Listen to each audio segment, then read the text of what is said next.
కొంచెం మాటలు అవి ఇవి మీ పిల్లం ఇలా చేసింది అలా చేసింది అనడం. అయ్యో అలా చేయడం వల్ల మా హస్బెండ్ కొంచెం నాతో మంచిగా ఉండేవాళ్ళు కాదు సార్. కొన్ని రోజులు అయ్యాక కూడా అలానే సేమ్ రిపీట్ అవుతా ఉంటే నేను ఇంకా సరే విడిపోదాం అనేసి విడిపోయాను సార్. కొన్ని రోజులు మంచిగా ఉంటారు సార్, మళ్ళీ తర్వాత సేమ్ తిప్పిచ్చేస్తారు. వీళ్ళ వల్ల నాకు విడిపోవాల్సి వచ్చింది సార్. నైట్ రాకపోవడం, 1-2 నైట్ అలా వస్తారు సార్. భర్తతో టైం స్పెండ్ చేయకపోతే ఎలా ఉంటుంది సార్? రోజంతా పొద్దున్న నుంచి రాత్రి వరకు నేను ఒక్కదాన్నే ఉంటాను సార్ ఇంట్లో. మరి ఏమనుకున్నావు అమ్మా, బిజినెస్ చేసే వ్యక్తి అంటే కనుక మరి అలాంటప్పుడు ఎవరైనా రిటైర్ అయిన వాళ్ళని చేసుకోవాల్సిందేమో కదమ్మా. ఇది కూడా ఇలానే, అది కూడా అలానే కాదమ్మా. ఇది కాకుండా ఏమైనా సమస్యలు ఉన్నాయా? అఫేర్ ఉన్నట్టు తెలిసింది సార్. అడిగితే నేను ఇంతే, నేను ఉండు ఇంట్లోనే అది ఇది అని అనేసి చెప్పేవాళ్ళు సార్. నువ్వు నోరు మూసుకొని ఇంట్లో ఉండు అంతేనా? ఎక్స్ హస్బెండ్ అయినా కొంచెం ఎలా అంటే నా గురించి ఆలోచించేవాళ్ళు మేడం, కానీ ఈయన అలా కాదు మేడం. సెకండ్ లైఫ్ నాకు సెట్ అవ్వట్లేదు అని అనిపిస్తుంది సార్. ఇప్పుడు తక్షణ కర్తవ్యం ఏంటి? ఆ పెళ్లి బాగుందా, ఈ పెళ్లి బాగుందా అంటే కనుక ఆ డ్రెస్ బాగుందా, ఈ డ్రెస్ బాగుందా అన్నట్టు అనుకోవటం కాదమ్మా. ఇది జీవితాలు. ఇది అది తెలుసో తెలియకో అక్కడ తప్పు జరిగితే ఇప్పుడు ఉండేటటువంటి సమస్య తెలిసి చేసినటువంటి తప్పు అయిపోతుంది.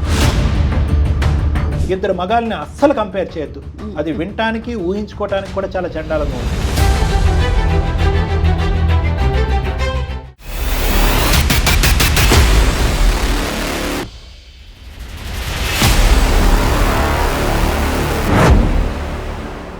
అందం, ఆరోగ్యం, ఆత్మవిశ్వాసం అనూస్తో సాధ్యం. ట్రాన్స్ఫర్మేషన్ సర్వీసెస్ పైన flat 50% discount. Anu's since 1982. Anu's skin and hair clinic సమర్పించు అందమైన జీవితం కార్యక్రమానికి స్వాగతం. నమస్తే కళ్యాణ్ గారు. నమస్తే మేడం. సురేఖ అని ఒక అమ్మాయి మనకి మెయిల్ చేశారండి. ఒక ఆవిడ, జీవితంలో ఒక నిర్ణయం తీసుకుంటాం, అదేదో కొన్ని కారణాల వల్ల తప్పుగా అనిపిస్తుంది. మళ్ళీ నెక్స్ట్ స్టెప్, అది కూడా తప్పు, మళ్ళీ ఇంకొక స్టెప్. అట్లా తీసుకునే ప్రతి నిర్ణయం కూడా ఇబ్బంది పడేలాగా, ఇబ్బంది పెట్టేలాగా, తప్పుగా తోస్తా ఉందనుకోండి, ఎటువైపు ప్రయాణించాలో అర్థం కాదండి. అలాంటి ఒక అనుమానంతో మనకి మెయిల్ పెట్టారండి సురేఖ అని. సో ఒకసారి మీతో మాట్లాడాలని అడుగుతున్నారు, కాల్ చేస్తానండి.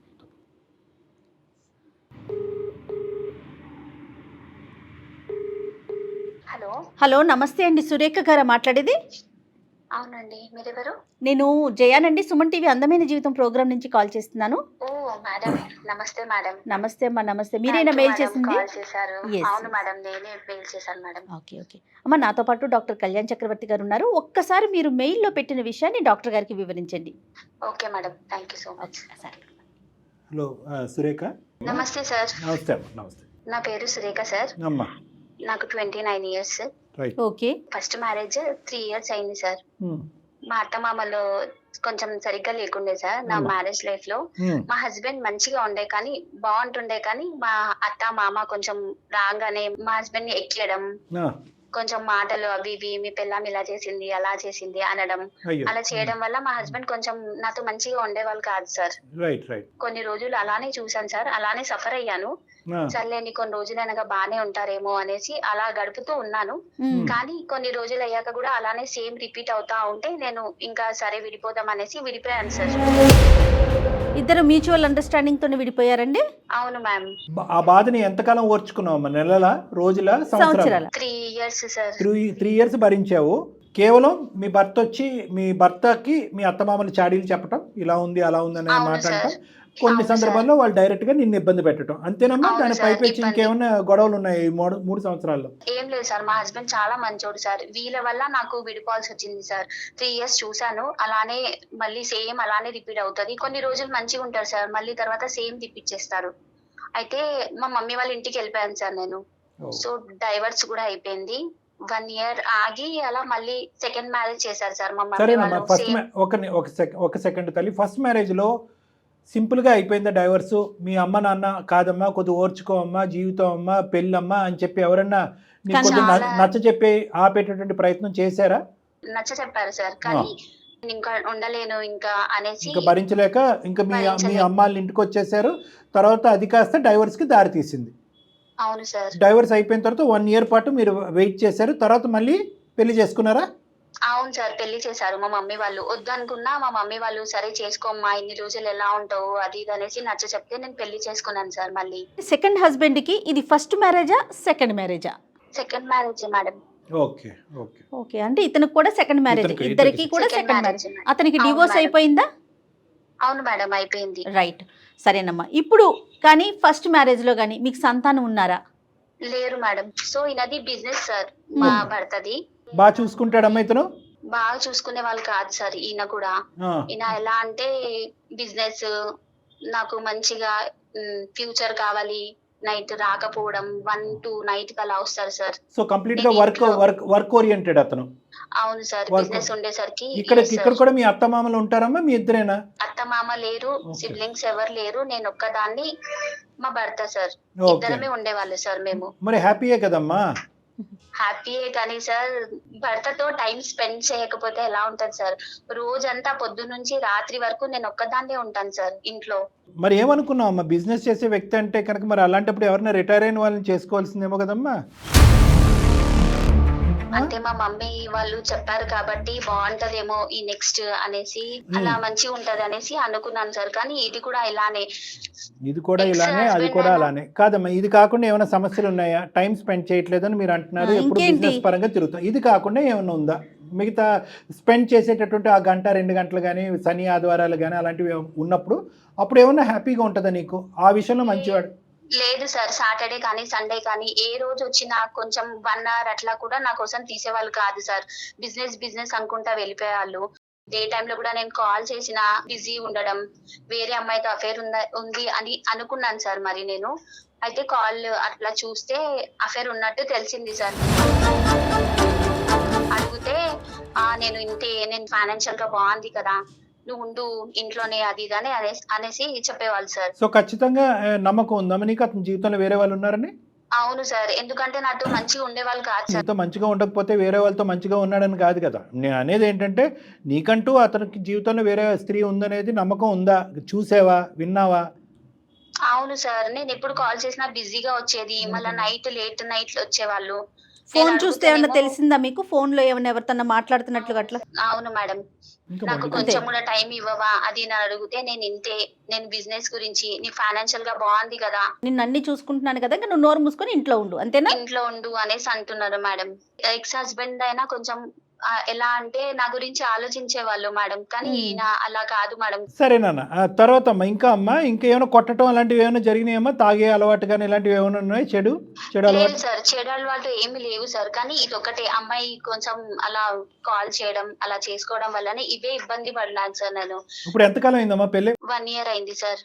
నువ్వు నీ భర్తతో మాట్లాడిపించాలి అనుకుంటే అతను అతను నిజంగా ఎవరైనా ఉన్నారు, అతని జీవితంలో నిజంగా కావాలని నెగ్లెక్ట్ చేస్తున్నాడు, ఓకే పనిలో బిజీ, బిజినెస్ లో బిజీ వద్దు అంటే సార్. మా వద్దా? హస్బెండ్ తో మాట్లాడితే ఇప్పుడు సరే. ఆయనకి తెలియకుండా నేను మీకు మెయిల్ చేశాను సార్ మాట్లాడడానికి రైట్ అనేసి. Right okay then. మళ్ళీ ఇది ఇష్యూ అయిపోతది సార్. మళ్ళీ నాతో మళ్ళీ గొడవ పెట్టుకుంటారు. ఫస్ట్ అవును. లైఫ్ నాది ఇలా అయిందంటే మళ్ళీ సెకండ్ లైఫ్ కూడా ఏం చేయాలో అర్థం అవ్వట్లేదు సార్. నాకు ఏడుపు వస్తుంది. ఆ హస్బెండ్ బాగుంటుండే, సెకండ్ లైఫ్ నాకు సెట్ అవ్వట్లేదు అని అనిపిస్తుంది సార్. పర్ఫెక్ట్ అమ్మా. ఇది- సరే ఇప్పుడు కానీ దీనికోసమే- కానీ దానికి మేము ఎలాగా Help హెల్ప్ చేయగలం? మీరే పరిష్కారం ఇవ్వాలి సార్. ఏం చేయాలి ఏంటి నాకు ఏం అర్థం అవ్వట్లేదు సార్. ఈ లైఫ్ అంటేనే పిచ్చి లేస్తుంది సార్ నాకు. అప్పుడేమో మా అత్త ఫస్ట్ లైఫ్ అయితే మా అత్త మామల వల్ల స్పాయిల్ చేసుకున్నాను సార్. భర్త బాగున్నా. ఇప్పుడు సెకండ్ లైఫ్ అంటే ఈయన టైం ఇవ్వక నేను ఒక్కదాన్నే ఇంట్లో ఒక్కదాన్నే ఉండి ఇట్లా పిచ్చి లేస్తుంది సార్. ఫస్ట్ దాంట్లో నువ్వు తెలిసి బయటకు వచ్చావా తెలియక బయటకు వచ్చావా నాకైతే తెలియదమ్మా.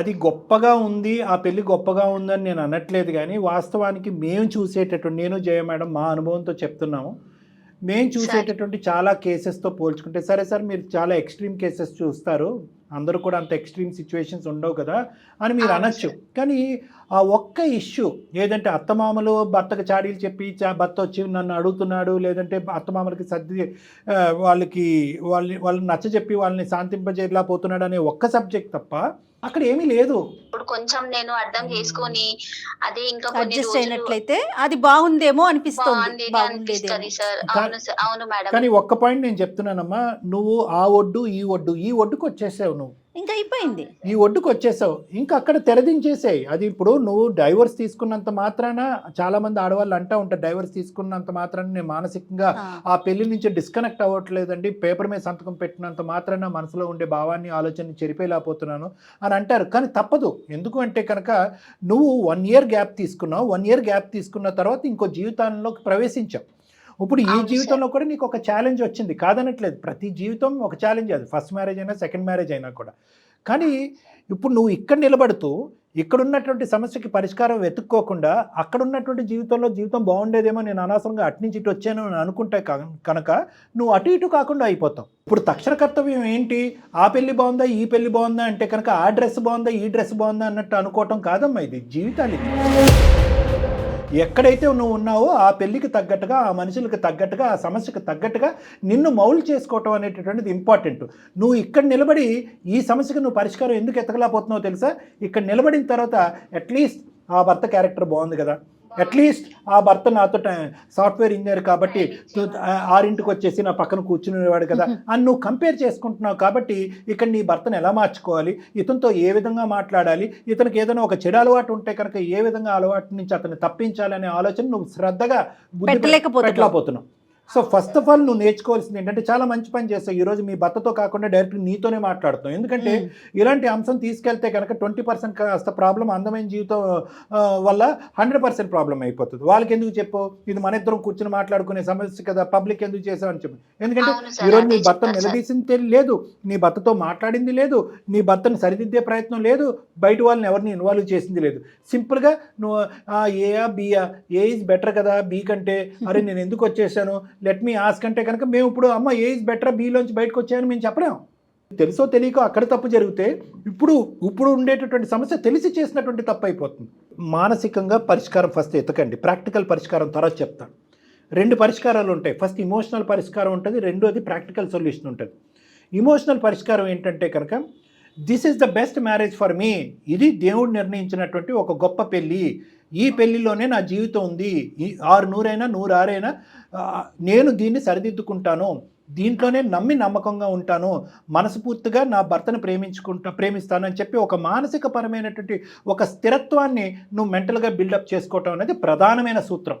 కంపారిజన్గా పదే నీకు ఆలోచన వచ్చినా, పాత భర్త గురించి జ్ఞాపకాలు వచ్చినా, అతను బెటర్ వచ్చినా కూడా దాన్ని ఆదిలోనే తొక్కేసేయాలి. ఆ ఆలోచన కానీ ఆ ఊహను కానీ చాలా ప్రమాదం అది. ఇక్కడ ఉన్నటువంటి సమస్యలో ఒకటి వాస్తవం ఉంది, ఒకటి ఊహాజనకం ఉంది. వాస్తవం ఏంటంటే కనుక, నా భర్త బిజినెస్ పరంగా వర్కాలిక్ అయిపోయి నాతో ఎక్కువ టైం స్పెండ్ చేయట్లేదు. చాలా కామన్. ఈ రోజుల్లో ఉండే హైదరాబాద్ లాంటి సిటీలో ఉన్న కాంపిటీషన్, బిజినెస్ పరమైన కాంపిటీషన్ ఉండండి. రిసెషన్ టైంలో రకరకాల కొత్త స్టార్టప్స్ రావటం ఉండండి. ఏ ఇండస్ట్రీలో మీ భర్త ఉన్నాడో నేను అడగలేదు, కానీ నేనేమంటున్నానంటే విపరీతంగా కాంపిటీషన్ పెరిగిపోయింది. లేదంటే నా భర్త బిజీగా ఉన్నట్టుగా నటిస్తున్నాడు, వర్క్ పరమైనటువంటి బిజీ కాకుండా సోషల్ బిజీనెస్ కూడా ఎక్కువైపోయింది, అక్కడ టైం స్పెండ్ చేస్తున్నాడు, నాతో టైం స్పెండ్ చేయట్లేదంటే అది వేరే విషయం. అతను ఇంతకుముందు మ్యారేజ్లో ఎన్నో అవస్థలలోనే ఈరోజు వచ్చి ఆ గత జీవితాన్ని మర్చిపోయి మళ్ళీ బిజినెస్ మీద ఫోకస్ చేసుకుంటూ ఆ ఆలోచన నుంచి డైవర్ట్ చేసుకుంటూ పగలనక రాత్రనక కష్టపడతాడు. నువ్వు ఇంట్లో కూర్చొని నువ్వేం చేస్తున్నావమ్మా, అతను కరెక్టే ఇతను కరెక్టే అని చెప్పి అలా అనుకోవటం కంటే, నువ్వు కూడా బిజీ అవ్వచ్చుగా, ఇద్దరు స్థిరపడచ్చుగా. అది నెంబర్ 1. ఇది వాస్తవపరమైనటువంటి అంశం. లేదండి ఆ బిజినెస్ వల్ల నాకు క్వాలిటీ ఆఫ్ టైం రావట్లేదు, నేను సంతోషంగా అతనితో కాలం గడపలేకపోతున్నాను అంటే కనుక, ఒక మంచి అవకాశం చూసుకుని, ఒక మంచి సమయం చూసుకుని అతనితో చాలా మంచిగా మాట్లాడు. ఏమండి నాకు ఈ కోరిక ఉంది, ఈ ఆలోచన ఉంది, ఈ భయం ఉంది, ఈ బాధ ఉంది, నేను గత మ్యారేజ్లో నాకు ఎలాగా క్వాలిటీ ఆఫ్ లైఫ్ రాలేక ఎన్నో ఆశలు ఎన్నో కోరికలతో ఎంతో నమ్మకంతో ఇందులో ప్రవేశించాను, కాబట్టి నాకు ఇది నా అవసరం, ఇది నా ఆలోచన అంటే కనుక అతను వింటే సరే, వినకపోతే ఏం చేయాలన్న తర్వాత ఆలోచిద్దాం. రెండోది ఊహాజనకమైనటువంటి అంశం. అందులో ఎంతవరకు వాస్తవం ఉంది, అతను బిజీగా ఉన్నంత మాత్రాన, నాతో టైం స్పెండ్ చేయనంత మాత్రాన ఎవరితోనో టైం స్పెండ్ చేస్తున్నాడు అనేటటువంటి నువ్వు మళ్ళీ ఆ ఆలోచనలోకి వెళ్ళిపోతే కనుక ఈ సిచ్యువేషన్ డబుల్ కాంప్లికేట్ అయిపోతుంది. ఫస్ట్ అది సెకండరీ ఇష్యూ, అది తీసి పక్కన పెట్టేసాడు. దాని గురించి అదే ప్రధానంగా ముందుకు తీసుకొచ్చి మాట్లాడేవనుకో, నాతో టైం స్పెండ్ చేయట్లేదు, నాకు టైం ఇవ్వట్లేదు అంటే కనుక మీరు ఎక్స్ అనే ఆమెకి టైం ఇస్తున్నారేమో అని చెప్పి నీ దగ్గర ఒక తాడు బంగారం లేనటువంటి, ఒక ఆధారం లేనటువంటి ఒక ప్రశ్నకి అతను కంప్లీట్గా మీ ఇద్దరి మధ్యన ఉండే నమ్మకం నశించిపోతుంది. తొందరపాటుతనం అనేది అస్సలు పనికిరాదు. నెంబర్ 1.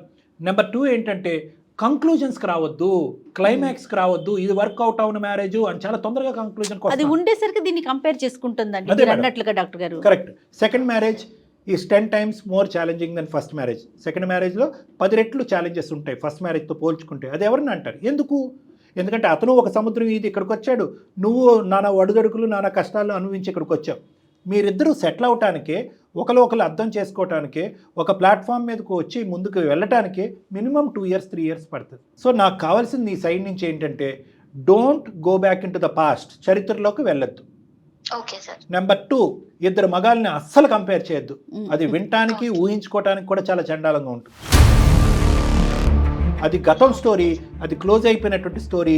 అందులో మంచి ఉండేదేమో దీనికంటే అంటే కనుక అది చాలా చండాలంగా ఉంటుంది, వినటానికి కూడా బాగుండదు, ఊహించుకోవటానికి అస్సలు కరెక్ట్ కాదు. అది కంప్లీట్గా కట్ చేసి ఆ ఊహ ఆలోచన ఆవగింజంతా కూడా నీ బ్రెయిన్లోకి రాకుండా జాగ్రత్త పడు. ఇది నెంబర్ 2. నెంబర్ 3 మోస్ట్ ఇంపార్టెంట్ ఏంటంటే మనిషిని మంచిగా చేసుకోవడం, మంచి చేసుకోవటం ఎలా, మనిషిని అట్రాక్ట్ చేసుకోవటం ఎలా, నా బాధను అతనికి అర్థమయ్యే విధంగా ఎలా చెప్పుకోవటం అనేది 3వ అంశం. దాన్ని బట్టి అతను క్వాలిటీ ఆఫ్ టైం నీతో స్పెండ్ చేస్తాడేమో చూడు. 4వది, బయటకు వెళ్ళి నువ్వు ఖాళీగా ఉండి ఇలాంటి పిచ్చి ఆలోచనలు రాకూడదు అంటే కనుక ఏదో చిన్న చెతుకో, ఏదైనా ఉద్యోగం చేసుకో. 4.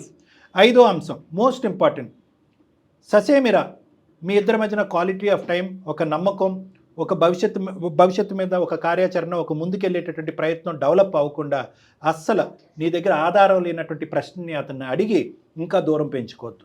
నీకెవరన్నా ఉన్నారా అనేటటువంటి ఆ ప్రశ్న రాకూడదు. సో ఈ 5 సూత్రాలు నీకు చెప్తున్నానమ్మా. బహుశా నా మాట నీకు అర్థమై ఉంటుంది, నీ మనసులో ఉన్న డౌట్ పోయిందనే భావంతో నేను ఉన్నాను. మీరు చెప్పినట్టే ఫాలో అవుతాను సార్. ఫస్ట్ మ్యారేజ్ ని అలా ఏమి ఆలోచనలు తెచ్చుకోకుండా ఈ హస్బెండ్ తోనే మంచిగా ఉండాలని అనుకుంటున్నాను. రైట్, ఓకే, గుడ్ లక్ అమ్మా, గుడ్ లక్. థ్యాంక్ యూ అమ్మా. Thank you madam, thank you so much. అట్లా ఇట్లా కంపేర్ చేసేసుకుంటున్నారు ఏంటి డాక్టర్ గారు? అంటే ఇప్పటికీ కూడా ఆ అమ్మాయి బయటకు వచ్చినటువంటి రీజను ప్లాట్ఫామ్ బలంగా లేదు మేడం. ఫస్ట్ది అది అప్పుడు తగలదు, అక్కడ ఉన్నంతసేపు ఆ వాడి వేడి సగతి. ఎందుకంటే ఈ రోజుల్లో మేడం మీరు నమ్మరు, అంటే ఈ అవకాశం వచ్చింది కాబట్టి చెప్తున్నాను, ఆడపిల్లలకి వాళ్ళ తల్లిదండ్రులకు కూడా, అబ్బాయిలకి వాళ్ళ తల్లిదండ్రులు, కానీ ముఖ్యంగా ఆడపిల్లలు అసలు ఎలాంటి కారణాలకి కోర్టు గడప తొక్కుతున్నారు, ఎలాంటి కారణాలకి సంతకాలు పెట్టడానికి తొందరపడుతున్నారు. ఆడపిల్లలు తొందరపడుతుంటే కనుక ఆడపిల్లలతో పాటు తల్లిదండ్రులు కూడా సై అంటే సై అనుకుంటూ, సరేనమ్మా నీ ఇష్టం అమ్మ, నీ లోకం అని. అమ్మ ప్లీజ్, పెళ్ళి అంటే ఛాలెంజింగ్, దాంట్లో ఒడిదొడుకులు ఉంటాయి, కష్ట నష్టాలు ఉంటాయి. నేను చెప్పక్కర్లేదు, మీ అమ్మ నాన్న కూడా చెప్తారు. కొద్దిగా ఓపిక, కొద్దిగా సమయం, కొద్దిగా ఓర్పు. ఇక్కడ అమ్మ నాన్న చూసుకున్నట్టుగా చంకనెత్తుకుని అందరూ తిప్పుతారు అనుకుంటారా? అత్తమామలు అంటే కనుక కొద్దిగా ఆజమాయిషి ఉంటుంది, కొద్దిగా అధికారం చెలాయించే ప్రయత్నం ఉంటుంది, మా మాట నెగ్గాలి అనేటటువంటి ప్రయత్నం ఉంటుంది. పెళ్ళైన కొత్తలో నా కొడుకుని నా దగ్గర పెట్టుకోవాలనేటటువంటి తపన కోరిక అత్తమామలకు ఉంటుంది. కొద్దిగా ఓర్పు. లేదమ్మా మా అత్తమ్మ ఇలా ఉంది, నన్ను అవమానించింది, మా అమ్మ అయితే ఇలా కాదు అంటే ఎల్లకాలం అమ్మతో పాటే ప్రయాణమా? అత్తలు వద్దా, మామలు వద్దా, వాళ్ళ తల్లిదండ్రులు కాదా? కాబట్టి నేను అనేది ఏంటంటే ఈరోజు సురేఖ విషయంలో మనం జాగ్రత్తగా గమనించండి.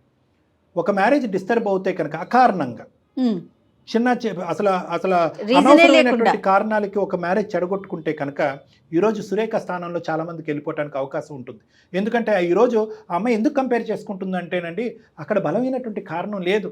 సంతకం పెట్టినంతసేపు ఆ అమ్మాయి తర్జన భర్జనలోనే ఉంది. లాస్ట్ 1 year పాటు తర్జన భర్జనలోనే ఉంది. ఆ కన్ఫ్యూజన్ ఎప్పుడు క్లియర్ అయిందో తెలుసా?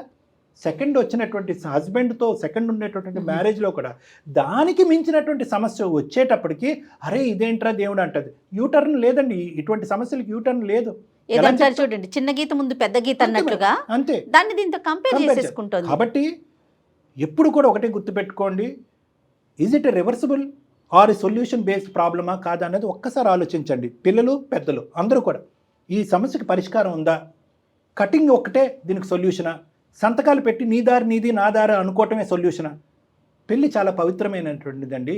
సమస్య లేనటువంటి పెళ్ళి లేదు, తలనొప్పి లేనటువంటి మ్యారేజ్ లేదు, కఠినంగా వ్యవహరించేటటువంటి అత్తమామలు లేనటువంటి పెళ్ళి లేదు. ఇవన్నీ భరిస్తేనే జీవితం. ఎస్, చాలా బాగా చెప్పారు డాక్టర్ గారు. అసలు ఒకసారి రమ్మంటే బెటర్ ఏమో అనిపించింది మిమ్మల్ని కలిస్తే కూడా పర్సనల్గా. ఓకే, కలిస్తే బాగుంటుందంటే నేను తర్వాత అయినా తనకి కాల్ చేసి చెప్తాను. తప్పకుండా. నమస్తే. అందం, ఆరోగ్యం, ఆత్మవిశ్వాసం అనూస్తో సాధ్యం. ట్రాన్స్ఫర్మేషన్ సర్వీసెస్ పైన ఫ్లాట్ 50% డిస్కౌంట్. అనూస్ సిన్స్ 1982.